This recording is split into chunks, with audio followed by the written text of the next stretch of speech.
without first issuing those shares to existing shareholders in proportion to their shareholding. That is what CAMA 2020 has now made its statutory requirements.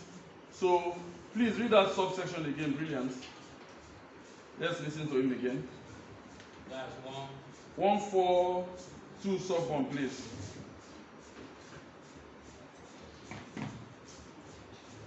A company shall not in any event allot newly issued shares unless they are offered in fair discount to all existing shareholders of the class treaty in proportion as nearly as may be to their existing holders. Excellent. So that is what is referred to as a right issue. But now closely linked to a right issue is what is referred to as a right of preemption.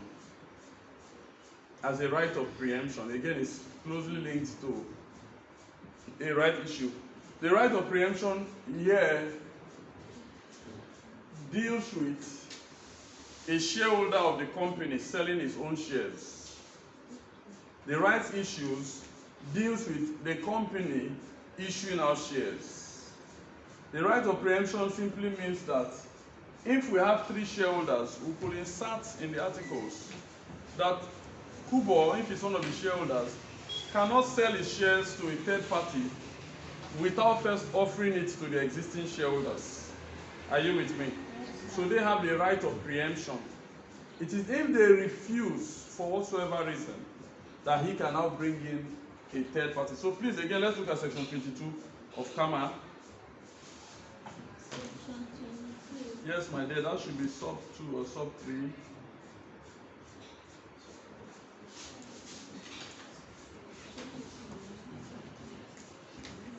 That should be sub 2 or sub 3. Okay, can you read for us, please? Subject to the provisions of this article, the private company may restrict the transfer of its shares and also provide that Please listen to him. a company shall not, without the consent of all its members, sell assets having a value of more than 50% of the total value of the company's assets. B. A member shall not sell that member's shares in the company to a non-member without first offering those shares to existing members. And C. A member or a group of members acting together shall not sell or agree to sell more than 50% of the shares in the company to a person who is not then a member, unless that non-member has offered to buy all the existing members' interests on the same terms. 3 scenarios. First, the company cannot sell up to 50% of its assets without obtaining the consent of all the members. This again is to protect minority. Because when we come to directors, you will see that there's what is referred to as directors' substantial transactions. Where I'm a director of a company, and Callistus is a director, and we have shareholders, and the shareholders wake up to find out that the assets of the company have been sold to me or to somebody closely related to me. So first thing is that you cannot sell up to 50% or more of the company's assets without obtaining the consent of all. So here we are not looking at special resolution, we're not looking at ordinary resolution, we need everybody to consent. Secondly is that a member cannot, so that is where we're now looking at the right of preemption. A member cannot bring in a non-member without first of all offering to sell those shares to existing what? Existing shareholders. So every existing shareholder in a private company, this is not a public company now. So in a private company, every existing shareholder has a right of preemption to the shares of the company. They can't be sold to the public without having first been offered to existing shareholders. And again, the reason for that is to curtail the extent to which we can remove the privateness of the company, because at the primary understanding of a private company is that it's an entity that is that has members who already have personal relationship among themselves. So 2-3 persons who are secondary school or university friends upon graduation can decide to set up a company, and that is a private company. So it will be unfair for shareholder A to say he has now brought in somebody to become a member of the company that the other existing members are not comfortable with. Are you with me so far? For the public company, we don't need to know where you come from, your religion, your tribe, whatever. Once I want to sell my shares as a shareholder in a public company, I can sell my shares to anybody. No, but for private company, note that there's a right of preemption. Thirdly, if the members of the company decide to sell up to 50% of the shares of the company to another person, the person who is coming to acquire those shares must also agree to be willing to acquire the shares of the remainder shareholders upon the same terms. So here we are now looking at a takeover. If you want to acquire a company, because if you are acquiring more than 50% of the company's shares, you can say you have taken over the company because you will now become the dominant factor. If you are going to do that, you must also be willing to acquire the existing shares of the other shareholders upon the same terms that you are acquiring the shares of the first set of shareholders in the first place. So please, I just want you to note the difference between rights issues, and note that rights issues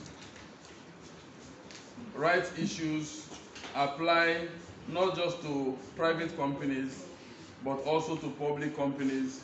But when we are talking about rights of preemption, the focus is on private companies. And I say that the reason why you may want to insert, please listen, the reason why you want to insert a right of preemption is to maintain the privateness of that company. On the other hand, the reason why you want to insist on rights issues is to ensure that there is a balance in the proportion of shareholding that existed before. So the reasons, the purposes are a little bit different, and then you should know them.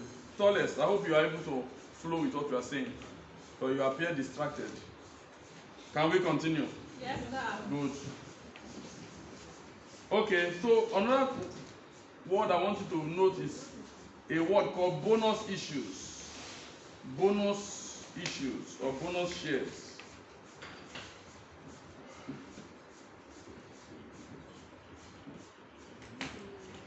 So we have looked at rights issues and rights of preemption, what we call preemptive rights.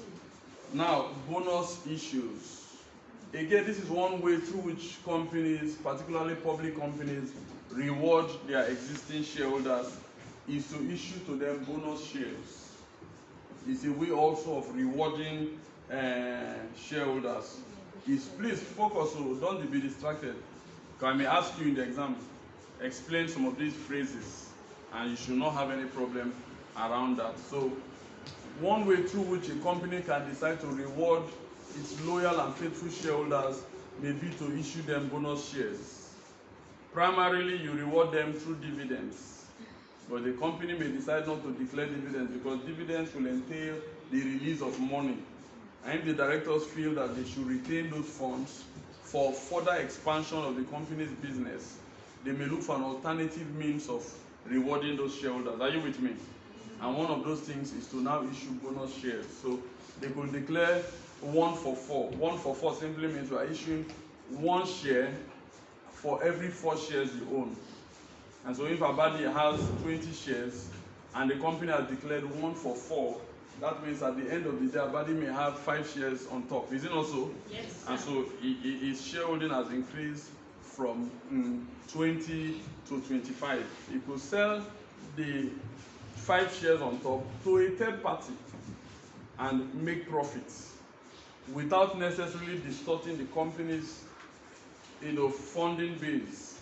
So he could use those shares and then make money from another person, but here the company is not giving him any money. So that's what they call bonus shares, and it's usually, it could be done for private companies, it could also be done for public companies, and here you don't pay for anything. They are given to you free. Again, in the past, rights issues to also induce shareholders to acquire shares that were issued following rights issues, they used to be issued at a discount. So the nominal value for this company, for the shares of this company, could be 10 naira. But we are now making a rights issues to every shareholder. So for every 4 shares you have, you are giving you the right to acquire 1. If you have 10 shares, and if you have 12 shares, you have the right to acquire 3. But to induce you to also buy, we could say buy them for 1 naira per share rather than 10 naira as ordinarily would have been the case. Are you with me? But what KAMA 2020 has done is to prohibit issuing of shares at a discount. And for whatsoever reason, I am still trying to understand. Another terminology I want you to note are share warrants. Share warrants, please note it. Share warrants.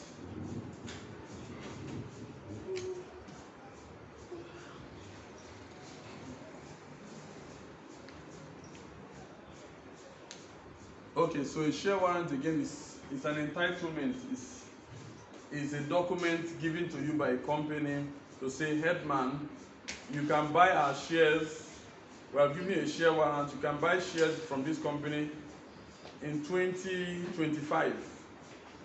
The current price of our shares is 10 naira per share. But in 2025, you can buy these same shares at 10 naira per share. So if the value of the company's shares at 2025 has risen to 100 naira, he will still be buying it at 10 naira per share. In which case he will benefit. Because he will buy it, something that is being sold for 100 naira, he's buying it for 10 naira, he can sell it almost immediately and make how much?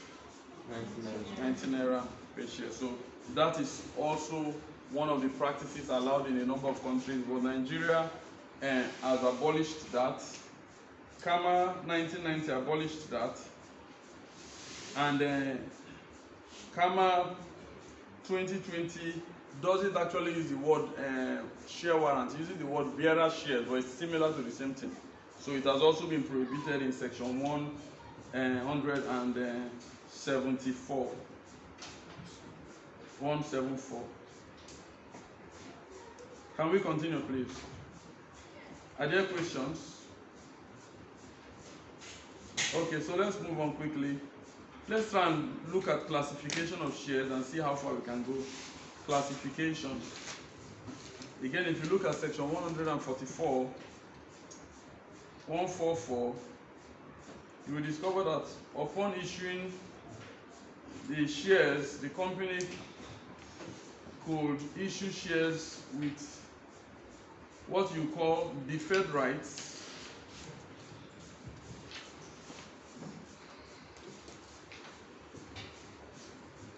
Let somebody read it for us.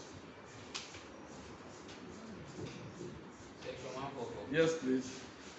Without prejudice to any special rights previously conferred on the holders of existing shares or class of shares, any share in a company may be issued with such deferred or other special rights or such restriction, whether with regard to dividend, return of capital, or otherwise, as the company may determine by ordinary rules. Excellent. And it is basically from this section that we try to draw the classification. First of all, it's crucial to point out that by default, all shares are the same. All shares rank equally. And if a company does not insert any special rights in shares, then we'll say that every share that a company issues is an ordinary share. It's an equity share. What is an equity share? I think I've explained it before.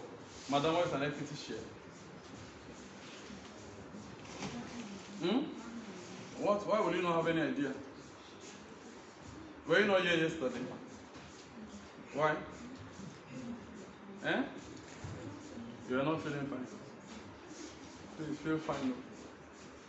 Gessie, help us. Gessie, please listen to him.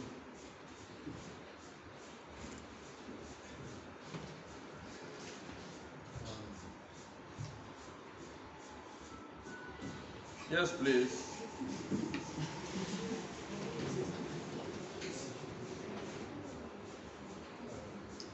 Equity share is a share that is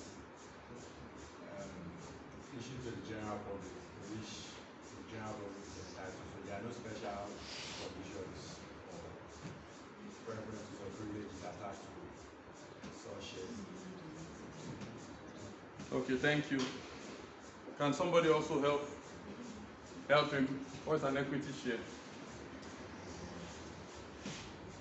Yes, please. Let me Khalid. just try. Yes, I please. think I need to say someone that does not have rights, that does not have right of share over the company bodies, but such right is provided under government. No, but yes, let's listen to him. See, I'm coming. So I think it means that all the shares have the same value, equal value, and the shareholders have equal rights. Not necessarily. Titi, help us. I think that the equity share, when a company is in distress and they need financial help, they now issue out shares for members to buy in order to raise capital. Not necessarily. It's okay. Gessi had a firm idea of an equity share or an equity shareholder is somebody basically who bears risk with the company. It doesn't have any preferential rights to dividends. It doesn't have any preferential rights to dividends. As such, if the company is performing poorly, he will have to suffer with the company. He's a risk bearer. He's somebody who has cast his lot with the company in faith.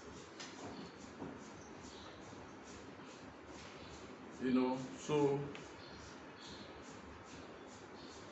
a company may be making profits and may not even declare dividends for 5 years or 6 years.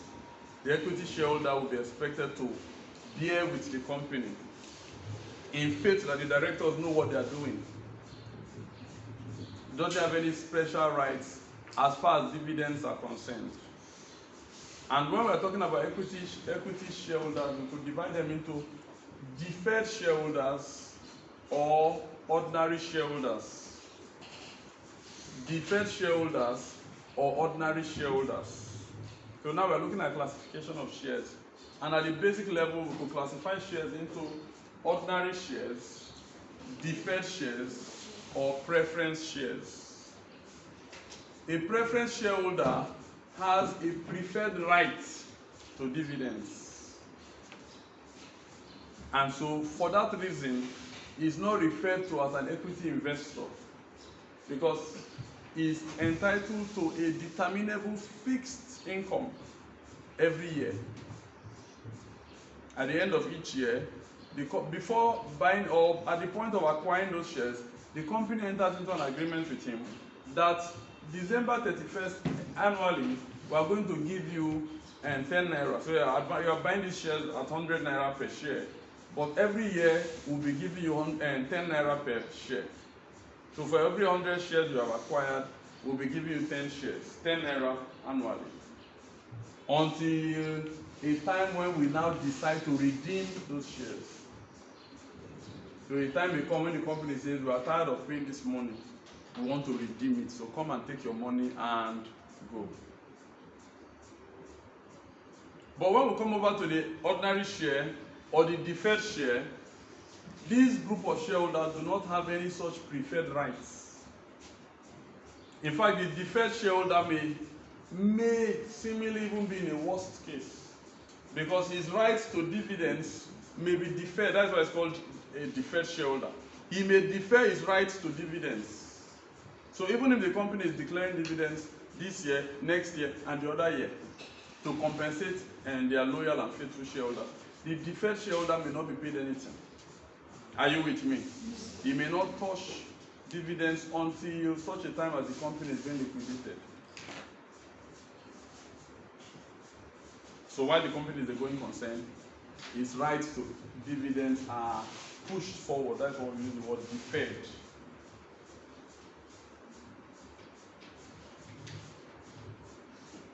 The ordinary shareholder, on the other hand, doesn't also have a preferred right to dividends. But if dividends are declared, then he has a right to be paid. The deferred shareholder, if dividends are deferred, he still doesn't have a right to be paid. His rights to dividends are restricted or deferred. Headman, are you with me? Good man. And so both classes of shareholders are referred to as ordinary shareholders. But the ordinary shareholder has been described as the best description of an equity investor. He's a classic equity investor because it deferred shareholder, even though it defers his rights to dividends, may insert, are you with me? May insert other clauses in the agreements, in the articles, that will give him special rights. It could be special rights to control, or it could be special rights to capital upon liquidation, which may compensate for the deferment of his rights to dividends. So they are usually not very popular, and they are usually viewed with suspicion. Because a person has set up a company as a promoter and is saying that he will not take dividends for the next 5 years. It can be Father Christmas. Let us know what is in it for you eventually. But when we come to the ordinary shareholder, he doesn't have any extra rights other than what is already provided for in the law. So the equity and the ordinary shareholder is the highest form or is the best description of an equity investor. And it is this class of investors that company law, more than anything, seeks to protect. Are you with me so far? And by default, every share is an ordinary share. If a company says we are selling shares to you, it's an ordinary share by default. So if it's not going to be an ordinary share, then we must know. If we don't insert anything to the contrary, then every share is an ordinary share. Are you with me so far? Good people.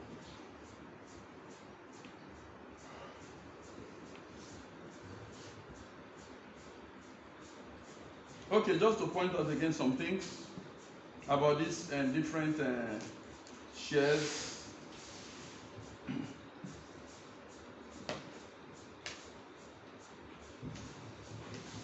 Just to point out something again about the preference shareholder is that once a company has issued out preference shares, it cannot pay dividends to ordinary shareholders or any other class of shareholders until it pays the preference shareholders. So they must be given preference. That's what we're saying. You must give them preference. And if for any reason the company is not able to pay them this year, then you will have to push. So their right to dividend is cumulative. So we say cumulative preference shares. Preference shares are by default cumulative. So you cannot pay them. The difference between, we'll talk about debt and shares when we come to debentures again. We'll still come back to this. So when you place the debenture, or what you call debt, and the shares, that shares will give you a right in the company, while the debt will give you rights against the company, rights you can enforce against the company at the primary level. And so if the company has entered into an agreement with Kubo by borrowing money from him, and at the end of the year they are not able to pay him, he has a right to proceed against the company's capital. And if the capital is still not enough, he can move for liquidation. Preference shareholder, on the other hand, doesn't have such right. It's a shareholder. Even though it is couched in a very similar way like a debt, because for the debt and the preference shares, what you are expecting at the end of the year is fixed, is ascertained, is predetermined. So Kurowe has extended money to this company, and we have agreed to give him 15% interest. So what he receives at the end of every the period we have agreed is called interest. Is it not so? Is it not so? Yes. For the preference shareholder, what we give him at the end is not called interest, it's called dividends. But in both cases we have predetermined. So here we are giving him 15% for the 100 naira has given to us. Here we are giving him 15% for the 100 naira has given to us. But there's a stark difference. He's a creditor, he is a shareholder. He can move for liquidation of the company, he cannot. Are you with me? Are you with me? Yes. So, at the end of the year, Kubo, sorry, your things did not work out well. We know we promised you 15%, but sorry, can you bear with us? He doesn't have to bear with us. He can proceed for winding up, for liquidation. For this man, at the end of the year, if we have made profits out of our distributable profits, because we cannot pay him out of our capital, is fixed and determined dividends cannot be paid to him out of the company's capital. It can only be paid to him out of profits available for distribution. So if at the end of the year we now make profits, we now say, "Okay, sorry, you bear with us, we want to use the profits to do something else," then he can sue us. He can proceed. But if at the end of the year we never made profit, in fact we operated at a loss, and so we have capital, but we don't have funds available for distribution, there's nothing he can do. He will have to wait till next year. The only thing is that the law now provides that the money will be cumulative. So the money will have paid him last year, and the one will have paid him the year before. We will cumulate all of them. So when we start making profits, we'll pay him everything at once. For the ordinary shareholder, he doesn't have such privileges.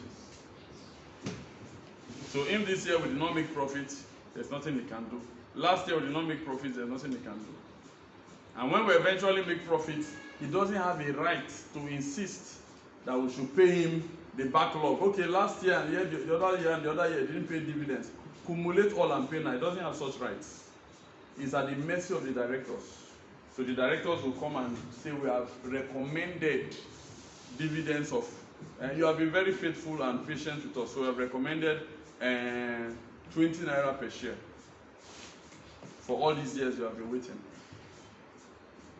The shareholders will now meet and approve. They can reduce, but they cannot increase. So they cannot say, "Directors, why will you be saying 20 naira? We are increasing it to 100. They don't have that power. So they are ordinary shareholders. I hope this is clear. So preference shares are by default cumulative. But again, preference shares are not by default, they are not participatory. That is another drawback to a preference share, is that they do not have participatory rights, just like the creditor.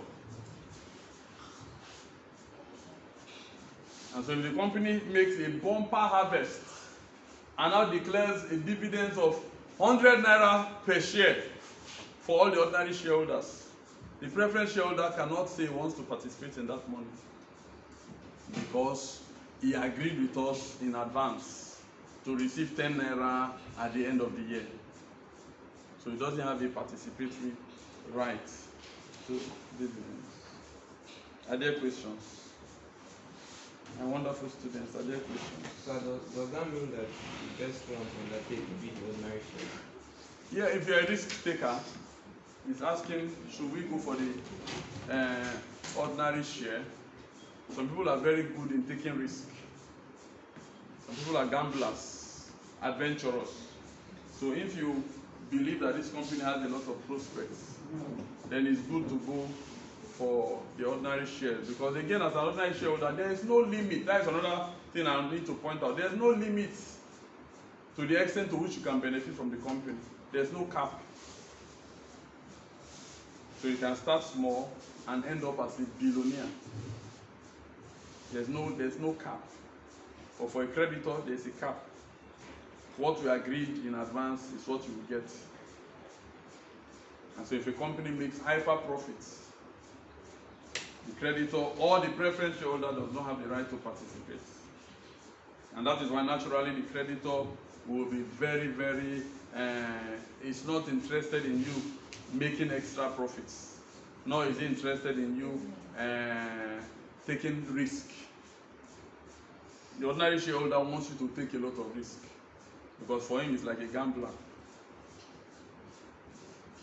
Okay, let's move on and see what we can cross and touch before we adjourn for tomorrow.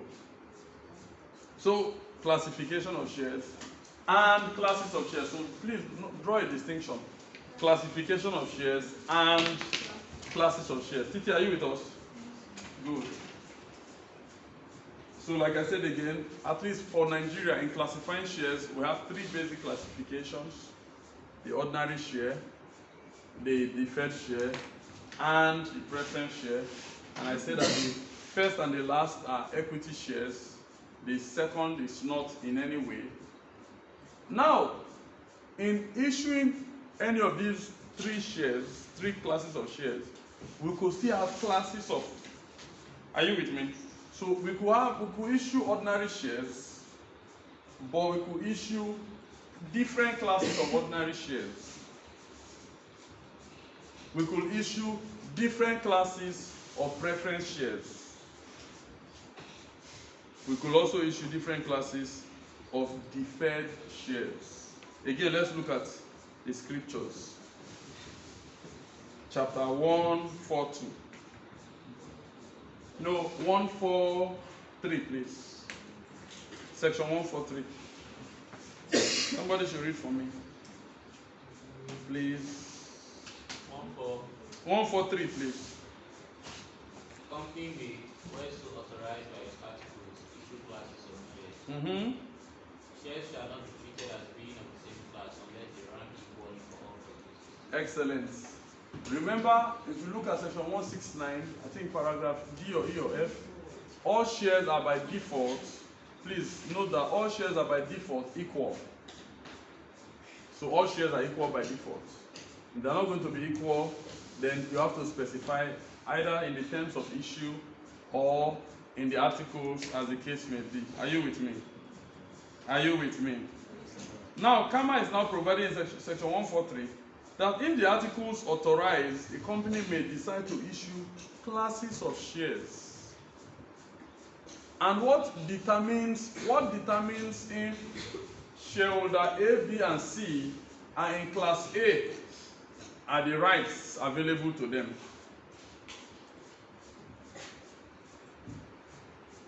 They must rank equally for all purposes. If they rank equally for all purposes, then they are in the same class.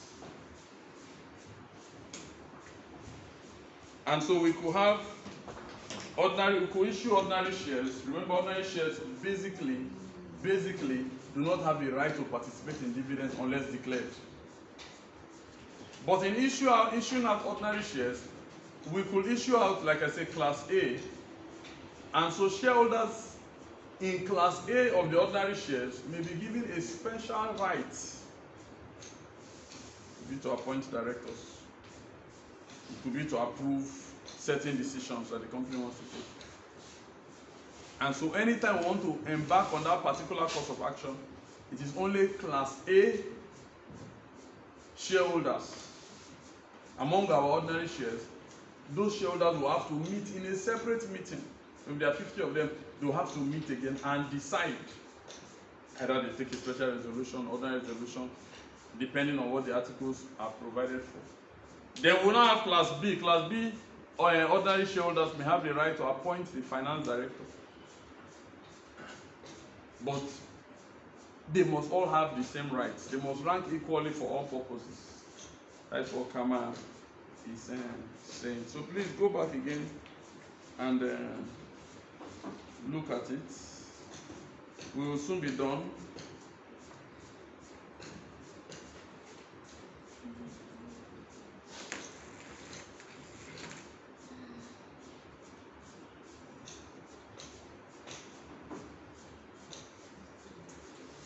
Okay, redeemable shares. We'll talk about can the company redeem shares that it has issued? Yes and no. Yes and no. So please look at section 145 and see 182. We'll talk about it tomorrow when we look at the company's transaction in respect of its own shares. Please, we'll look at it tomorrow. But just to point out that for preference shares, automatically every preference share can be redeemed. Every preference share can be redeemed. The question a thinking student will have, is, will this not be in violation of the rule for the maintenance of capital? Because the capital maintenance rule states that we shouldn't deplete the company's share capital. Is it not so? And so we cannot call shareholders to say, Kubo, you bought shares in this company, and take your money and go. We can't do that ordinarily, because to do that would be to deplete our capital. But we also pointed out that there are exceptions, that the company can do that if the court approves, provided we have given creditors notice. Yes? Did we say that? Good people. Now, Kama is telling us here under sections 1454 that for preference shares, they are all naturally redeemable. So to redeem a preference share, we don't have to go through the process of reducing our share capital. It means that the money we are going to use to redeem the preference share will not come from our capital. Are you with me? That's what Kama is saying. We will look at it. Like I said, let's not rush. We will look at it tomorrow. But I want you to go back and still look at it. When we come tomorrow, we will discuss it.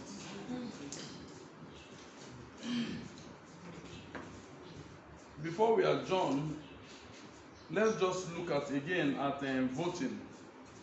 Let's look at voting. We pointed out that all shares in companies automatically come with right to attend meetings and right to vote. Did we say that? Yes. Good people. It's not like that in every jurisdiction. In some other countries, a company may issue shares that do not carry voting rights. And again, I think it makes sense. It does make sense. You have a company that is doing well, and you have brought in your driver and your cook and your cleaner to participate with you in the benefits coming out from that company. In order to align their interest to yours, you have issued them shares so that they will be happy. They will work with their hearts, knowing that if this company is doing very well, they will do what? They will benefit. But you did not really intend that your driver and your cleaner and your cook will now be asking you questions about the management of the company. You never intended them to be involved in governance. That's what we're saying. You only wanted to give them a stake to compensate them. And so why then should your driver now begin to ask you questions? Why should he be involved in governance? Because that's what company law has done, as far as Nigeria is concerned, that once the shares are issued to a person, automatically he has the right to be involved in governance. And if you hold any meeting without notifying him, everything you have done in that meeting is null and void. My son, what is your name? The man here, Gesi. What is your name?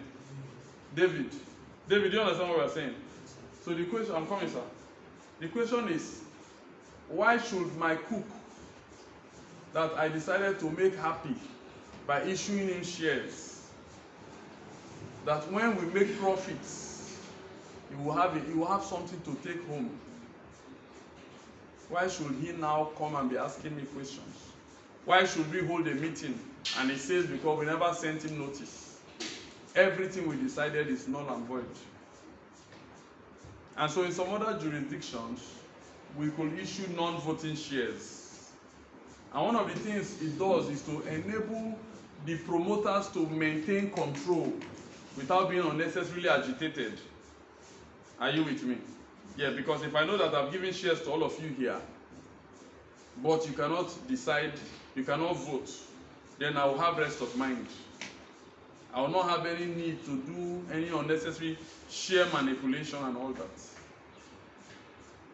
I will not be concerned that all of you are going to decide among yourselves, because by the time you accumulate all your shares, it may be in excess of mine. And so, but Kama now is, a Nigerian law is saying that, as far as Kama, before this time it was like that also, under the 1968 Companies Act, section 124. Companies could issue voting shares and non-voting shares. Number two, companies could issue what was referred to as weighted shares. Weighted shares. So we could have 5 shares in a company. Share one is entitled to 100 votes. Share 2, 3, 4, and 5 are entitled to 5 votes each. So share 1 has greater weight than the other ones put together. Again, it enabled me to exercise control. Kuba, are you with me? Yes, sir. So the person who has that first share, he has a weighted, and in some other jurisdictions, they could be referred to as golden shares. In a way, you may call them golden shares. Not entirely the same thing, because a golden share is usually a share that has a very, very significant. We could still issue golden shares under our Nigerian jurisdiction. So if we are privatizing NNPC, for example, and the Nigerian government wants to be able to still maintain control post privatization, it could reserve for itself what you refer to as golden shares. So let's assume that NNPC is being privatized and it has 1 million shares. Abadi, are you with me? It has 1 million shares. And we sell 999,000 of those shares to the public. We are privatizing. The federal government could reserve just 1 share for itself. And attached to that 1 share, certain rights. This company cannot merge with any other company unless this shareholder approves. This company cannot move outside of Nigeria unless, are you with me?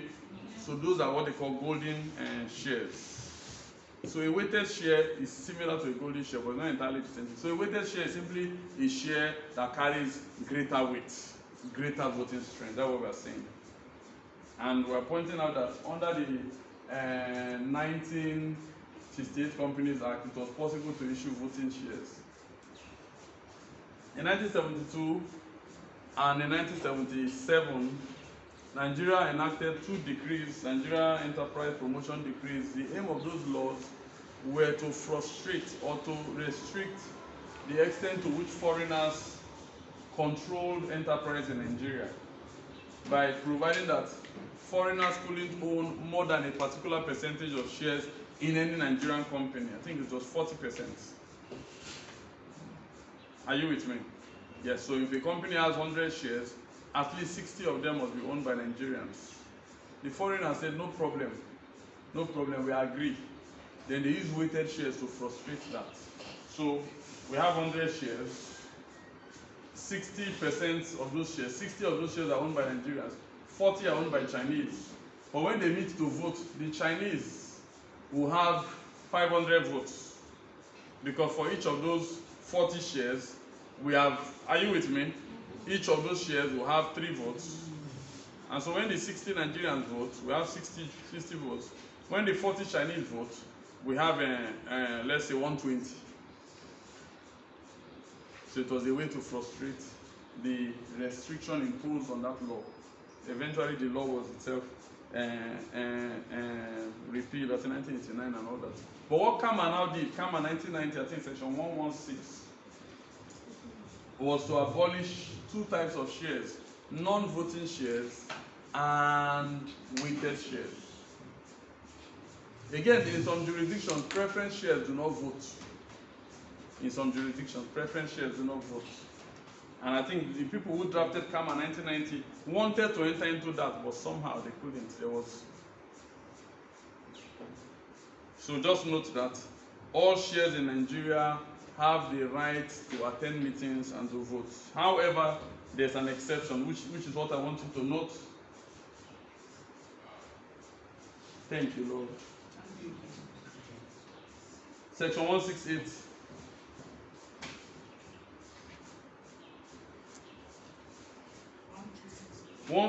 Please. 168, please. Sir, you wanted to ask a question, officer? Yes, sir. Yes, let's hear you. About this right to vote and sharing. Yes. In sometime 2007, I got sharing. Let's listen to him. James. 2007 to 2012, I sold You sold them? Yes. Yes, please. During that period, I was never invited for meeting. Okay. Or to vote. I don't know the type of shares you acquired. Okay, you never received any notice. It's possible that you gave them a PO box that was not working, because they always send notice of meetings. If you buy shares in any company, they always send. But you know, by SI here, we don't have good addresses. Maybe you just put a Empire. And it's not your brokers that will be receiving the notice of meetings. When you are filling those documents with your broker, you will be required to submit your own result, either your PO box or a valid house address. I was working with one barrister Collins Boleya, and I was using his PO box. Yes, no problem. So I was using his PO box. Though I'm no longer working with them, anytime I go to his office, I will see the pile of this information from my shares and companies and all that, meetings and all that. So if you submit a valid, are you with me? PO box or address, you will receive notice. I'm not saying that mistakes cannot happen, but generally you will receive a notice. So let's look at the exception in section 168. Right of the preference shares to more than one group. Yeah, so let me just explain briefly. I'll give you an overview because of our time. Now, for the preference shareholder, Karma recognizes that in certain instances, we may want to give him a stronger stake in the company. We may want to give him a stronger stake in the management of the company. That, my daughter, let us sit up. Madam, try. We'll soon be done. It's all part of the discipline. That is why you have to be in the class. Is it not so? Yes, sir. You are being disciplined by just sitting here and listening to this German. You are learning discipline. Petroleum law students, petroleum law is how do they call it now? It's an optional course. Yes? So I've been breaking my head attending lectures, teaching them. I just have one topic to end. All of a sudden, I saw 5 people that they want to come and join the class. Say, we have listened to the audio. I said, if we listen to audio, then I will be in Port Harcourt now and send audio. I don't need to come now. Is it also? No. You have not come to my class. So I have listened to the audio of all the former topics. So now that we have one topic to go, we are ready to join. I say, you can't. You are not my students. I must see you. You will sit at my feet and learn.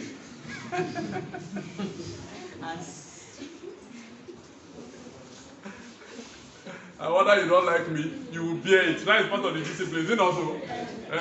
You are learning. After now, you will not see my face again for a long time. When you see my face, it will be happy reunion in Jesus' name. Amen. Okay, so section 168 is simply providing that in certain instances, preference shareholders should be given weighted votes. Please focus, because I always ask this question most times, and many people fail it. So they should be given weighted votes in certain instances, in taking certain resolutions. And this is usually in 2 instances. Number 1, at such a time when the preferential dividends is in arrears. Number 2, if we need to maintain the balance between preference shareholders and ordinary shareholders. Let me explain. First of all, if we have issued preference shares to this, my daughter, what is your name again? Elizabeth what? Yes, okay. So we have issued shares to young Elizabeth here on an agreement that at the end of this year, we'll give her 10 naira per share. So she gave us 100 naira and her preferential dividend is 10 naira. 31st of December, we couldn't pay her. We now enter into January 2022. The preferential dividend is in arrears now. Are you with me? During that period, when the preferential dividend is in arrears, within a particular time frame, as long as we are owing her, Karma is providing that she should have a stronger stake in the governance of this company, particularly if we need to take certain category of decisions. That is the first instance. Secondly, if we have 2 shareholders, the company has a share capital of 100 naira. Please follow me. I'm not talking to hear myself. The company has a share capital of 100 naira. 40 shares or 40 naira worth of shares has been given to Elizabeth Ayes. Preference shares. 60 have been given to this young man and Kubo. So we now have a ratio of 60 to what? 60 to 40. the ordinary shareholders may decide to want to frustrate this lady by increasing the share capital and issuing more ordinary shares to themselves. Karma provides that if they do that and they increase the ordinary shares from 60 to 120, we will now be having 160. We'll now be having 160 shares. She has 40, they have 120. The proportion has been tilted one way. Is that so? Yes, sir. So it used to be 60-40. Slightly higher. But now it's now like this. We now have 120 against 40. Karma provides that if such is the case, then her 40 shares will be entitled to weighted votes to maintain the pre-existing balance of 60 to 40. So if they now meet to vote and they now have 120 votes, she that has 40, she will now be entitled to how many votes? No? 80. Somebody, that's how it's able to pass by before I come here. Is it not so? That's why I say she have faith in him. So we will now have, Titi, are you with us? Yes, sir. Please bear with this German, it's almost done. So we now have 120. Karma is not against you increasing your share capital, increasing the ordinary shares, but in doing that, we may still need to balance the voting strength that the preference shareholder had before. So let's now look at the scripture, section 168. Somebody should read for us. Notwithstanding the provisions of section 140, Yes, please. the articles will provide that preference shares issued after the commencement of this act shall carry the right to attain general Let's listen. Go on. and on a poll at the meeting to more than one vote per share in following circumstances, but not otherwise, but upon any resolution. A. During such period as the preferential dividend or any part of it remains in arrears and unpaid, such period starting from a date not more than 12 months, or such lesser period as the articles will provide after the due date of the dividend. 2. Which varies the right attached to such shares. 3. To remove an auditor of the company or to appoint another person in place of such auditor. For the winding up of the company or during the winding up of the company. Excellent. Now you can stop there first.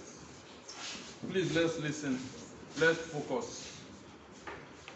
So, section 168, subsection 1, gives us 4 scenarios under which the articles, so again, this is by default, the articles may confer, because section 140 had prohibited non-voting shares and weighted shares. But we're having an exception to weighted shares. If the articles provide that within a 12-month period, when the preferential dividend is in arrears, upon any resolution that the company will take, preference shareholders may have more than one vote. Then other resolutions will vary the rights attached to those shares. Resolutions for the winding up and to appoint an auditor and all that. Okay, now please read sub 2 for us. Notwithstanding the provisions of section 140, Again. any special resolution of the company increasing the number of shares of any class may validly resolve that any existing class of preference shares shall carry the right to such votes additional to one vote per share as is necessary in order to preserve the existing ratio, which the votes exercisable by the holders of such preference shares at the general meeting of the company bear to the total votes exercisable at large. Beautiful man. Thank you. Thank you, my friend. So I hope you have understood what I was trying to say. Is it clear? Good. Are there questions, please? Okay, so we have 15 minutes more, but I can see that you're all tired. Why will you be tired? How many classes have you had today? 3. Just 3. Young people like you. Okay, because I love you so much, I will adjourn tomorrow, 8 o'clock. You don't have 8 o'clock. I have petroleum law by 10. So let's see what we can do between 8 and 9:30 so that we round up with shares.